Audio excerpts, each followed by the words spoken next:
लेकिन हैरानी की बात यह है कि विपक्ष के नेताओं को कोई भी दंगाई नजर ही नहीं आया। वो पुलिस पर ही बार बार कह रहे हैं कि कार्रवाई होनी चाहिए। किसी ने ये नहीं कहा कि दंगाइयों पर भी एक्शन जरूरी है। सबसे पहले राहुल गांधी को सुनिए। उनका कहना है कि प्रशासन द्वारा बिना सभी पक्षों को सुने असंवेदनशीलता से की गई कार्रवाई ने यहां माहौल और बिगाड़ दिया है। राहुल गांधी तो ये कह रहे हैं कि माहौल और बिगाड़ दिया गया है।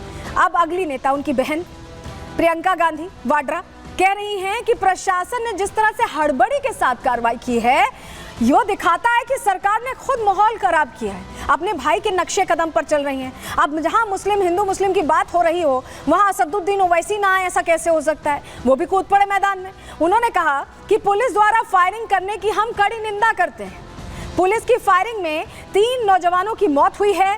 पुलिस की कॉन्स्पिरेसी के तहत काम हुआ है। तस्वीर आप देख रहे थे ना, हमने आपको तस्वीर दिखाई, उसमें आपको कॉन्स्पिरेसी नजर आ रही थी कहीं? उसके अलावा जियाउर रहमान बर्क जो सांसद हैं उसी इलाके से, संभल से, उनका यह कहना है कि पुलिस की कॉन्स्पिरेसी के तहत काम हुआ है। सुर में सुर मिलाते आपको सभी ये नेता दिखाई दे जाएंगे। आप बयान सुनेंगे ऐसा लगेगा कि किसी ने स्क्रिप्ट लिखी, उसे दोहराया जा रहा है। पुलिस वालों के खिलाफ यह कार्रवाई हुई है। जियाउर रहमान बर्क भी ये कह रहे थे। और अब चंद्रशेखर आजाद की बात कर लेते हैं, सांसद एएसपी। उनका कहना है कि संविधान की मर्यादा से काम हो, संविधान की मर्यादा से काम हो, गोली से नहीं, बात से सबकी सुनवाई हो। जो तस्वीर आपने देखी थी उसमें लग रहा था आपको कि कोई बात करने का इच्छुक है। सवाल यही है। लेकिन चलिए जरा आपको और तस्वीरें दिखा लेते हैं। और मेरे ख्याल से जो विपक्षी नेता इतनी बड़ी बड़ी बातें कर रहे हैं, उनको ये तस्वीर जरूर देखनी चाहिए, तभी उन्हें कहानी समझ में आएगी। ये तस्वीर देखिए, ये जो आप तस्वीर देख रहे हैं, सड़कों पर पहले देखिए पत्थरों की चादर सी बिछी हुई है। क्या एक ही दिन में, एक ही समय में इतने पत्थर आ सकते हैं? सवाल इसीलिए क्योंकि आपको तस्वीर भी दिखा रही है। देखिए पूरी सड़क पत्थरों से भरी हुई है। कहां से इतने पत्थर आए? किसने की तैयारी? किसे पता था कि ऐसा कुछ होना? ये सब तो सवाल खड़े होंगे। और इसके अलावा आग के हवाले देखिए, वाहनों को कैसे किया जा रहा है। ये आग के हवाले जो किया जा रहा है, क्या ये बात से, समझाइश से आपको लग रहा है कि ये लोग मानते हैं? पुलिस ने अपने बचाव में हालांकि जो भी फैसला है वो कोर्ट कचहरी करेगी, लेकिन कम से कम उस समय की जो तस्वीरें हैं, ये जो तस्वीरें हैं, ये अपने आप में कई प्रश्न खड़े कर रही हैं।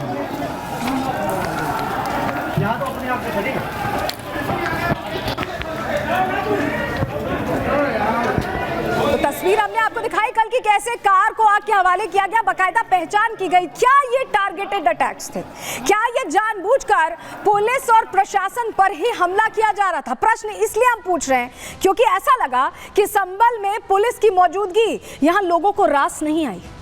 पुलिस की गाड़ियों को कैसे आग के हवाले किया गया, ये तस्वीर हमने आपको दिखाई।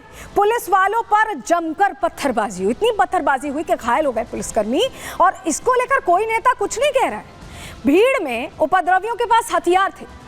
हथियार कहां से आए, कैसे उनके पास पहले से थे, ये तमाम सवाल है। क्योंकि उपद्रव वाली जगह से देसी तमंचा भी मिला।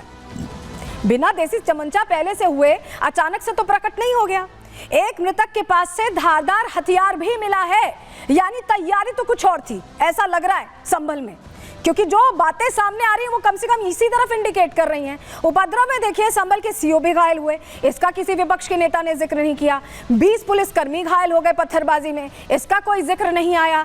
दंगाइयों के लिए बहुत हमदर्दी है, लेकिन पुलिसकर्मी तो इन्हें दिखाई नहीं दे रहे हैं कि घायल हुए हैं। 3 तस्वीरें आपको दिखा रहे हैं, पुलिस पर कैसे पथराव हो रहा है, ये आप तस्वीर में देख रहे हैं। देखिए पुलिसकर्मी को भागना पड़ रहा है, वहां से हटना पड़ रहा है, कारों को कैसे तोड़ा जा रहा है। और उपद्रवी जो हथियार लाए थे वो भी आप तस्वीर में देखिए, धारदार हथियार है। हम आपको हाईलाइट करके इसलिए दिखा रहे हैं क्योंकि बहुत तरह की बातें कही जा रही हैं और ये बाकायदा पुलिस ने दिखाया है कि ये हथियारों के से लैस भीड़ थी।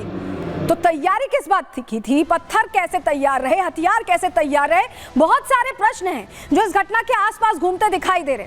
आपको ये तस्वीरें दिखाने का मकसद ये देखिए, यहाँ पर देख रहे हैं आप, ये पत्थर ही पत्थर, चप्पल फेंके हुए, पत्थर फेंके हुए, सब यहाँ पर पुलिस वालों को वापस लौटना पड़ रहा है। क्यों? क्योंकि हमले लगातार हो रहे थे। ये देखिए, ये तस्वीर हमने आपको दिखाई, गाड़ियों को फोड़ा जा रहा है बकायदा, ये समझ के, ये देख के कि वो पुलिस की गाड़ी, उसमें पुलिस अगर लिखा है तो उसे नुकसान पहुंचाया जाएगा।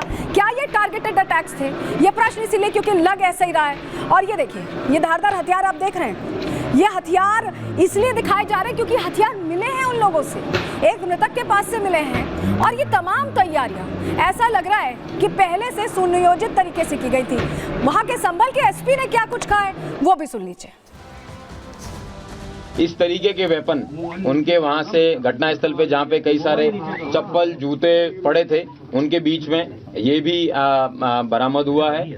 इस तरह देख सकते हैं कि आप भीड़ के जो बलवाई थे, पत्थरबाज थे, उनका क्या मकसद था, उनका क्या उद्देश्य था। पुलिस वालों के पांव में गोली लगी है और इस तरीके की ये जो है, जो उनका जो उद्देश्य था, लेकिन हमारी पुलिस ने और प्रशासन ने साथ में कंधे से कंधा मिला के उसको कंप्लीट नहीं होने दिया। भीड़ द्वारा मस्जिद में जाने के प्रयास पे उनके द्वारा जो है करीबन 700-800 अज्ञात लोगों के खिलाफ मुकदमा लिखवाया गया है। वर्तमान में 22 लोग थाना कोतवाली से और थाना नखासा से 3 लोग हैं, वो जेल जा रहे हैं। कुल 25 लोग अभियुक्तों को अभी तक गिरफ्तार किया गया है। 163 जो कि पहले 144 के नाम से जानी जाती थी, वो लगी हुई है, लेकिन उसके बावजूद इसमें फिर भीड़ की तरफ से फायर आया और वो सीओ साहब के पांव में भी लगा। सीओ साहब को बाद में अस्पताल ले जाया गया, उनका ट्रीटमेंट करवाया गया है। तो देखिए 25 गिरफ्तार हुए हैं, 800 के खिलाफ मुकदमा दर्ज हुआ है। लेकिन इस जो हिंसा वाली जो भीड़ पहुंची थी, ये जो उपद्रवी पहुंचे थे, इनके पास बहुत सारी चीजें थी। हम यूं ही नहीं कह रहे, जानकारी आपके सामने जल्दी से रखते हैं, आपको बताते हैं ईंट पत्थर कैसे सड़कों पर पटे पड़े थे, ये हमने आपको वीडियो में दिखाया। डीजल और पेट्रोल भी इनके पास था आग लगाने के लिए। गाड़ियों को आपने देखा कैसे आग लगा रहे थे, कील लेकर पहुंचे थे नुकसान पहुंचाने के लिए। लाठी डंडों से ये हमला कर रहे थे पुलिसकर्मियों पर, ये रुक नहीं रहे थे। जूते चप्पल भी इन्होंने फेंके हैं, वहीं पेट्रोल बम से भी ये लैस थे। तो ये जो हिंसा है, इसीलिए प्रश्न खड़ा होता है कि क्या ये हिंसा संयोग था या किसी तरह का प्रयोग था, जो हम अलग अलग जगह पर देख चुके हैं, बहराइच में देख चुके हैं, लखनऊ में देख चुके हैं। क्या वो पूरा प्लान फिर से एक्टिव हो गया है, ये प्रश्न बना हुआ है। लेकिन आपको बताते हैं कि कैसे वोटिंग से पहले ऐसा लग रहा है कि पहले से ही नैरेटिव फैलाया जा रहा था, उसी हिसाब से यहाँ पर काम होता दिखाई दिया, उसका असर दिखाई दिया।